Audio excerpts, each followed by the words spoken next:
আমি মালা। Happy life with মালা চ্যানেলে আপনাদের সবাইকে স্বাগত।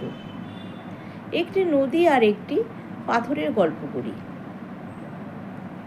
একদিন এক নদী বইতে বইতে এক বড় পাথরের সামনে এসে ঠেকল।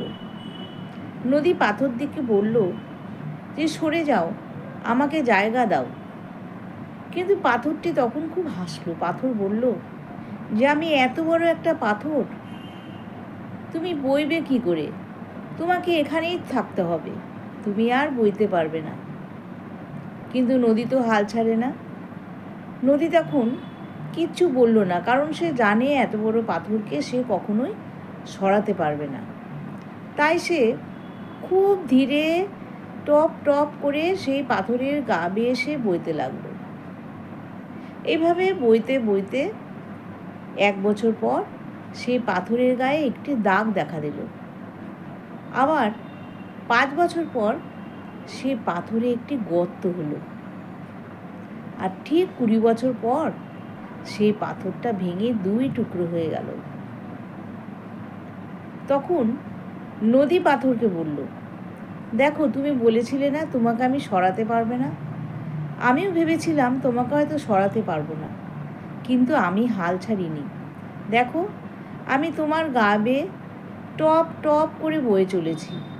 এই বইতে বইতে কখন যে তোমাকে ভেঙে 2 টুকরো করে দিলাম আমি নিজেও বুঝতে পারলাম না, কারণ আমি চেষ্টা চালিয়ে গেছি, আমি কিন্তু থামিনি। তো সেরকমই আমাদের প্রত্যেকের জীবনই কিন্তু এই নদীর স্রোতের মতো। আমরা যে কোনো ভারী কাজ হলেই কিন্তু আমরা সেই ভারী পাথরের কথা চিন্তা করি। আমরা নিজেকে ভাবি যে আমরা ছোট, আমার দ্বারা এই কাজ হবে না। কিন্তু আমি যদি সেই নদীর মতো আস্তে আস্তে চেষ্টা করি, তাহলে সেই পাথরটাকে কিন্তু আমরা সরাতে পারবই। অর্থাৎ আজকে না হয় কালকে, 1 বছর না হলে 5 বছর পর, না তো 20 বছর পরেও কিন্তু আমরা সেই কাজটায় সফল হব। তাই কখনো হাল ছাড়তে হয় না, চেষ্টা চালিয়ে যেতে হয়।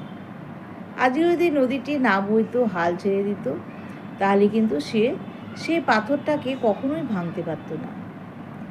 তাই মানুষের জীবনও কিন্তু এই নদীর মতোই। মানুষের জীবনে কখনো বাধা আছে, কখনো কষ্ট আসে। তার সেই চেষ্টা, তার পরিশ্রম, তার অভ্যাস কিন্তু একদিন সফলতার শিখরে এগিয়ে নিয়ে যায়। তাই কখনো হাল ছাড়তে হয় না, সব সময় বয়ে যেতে হয়। অর্থাৎ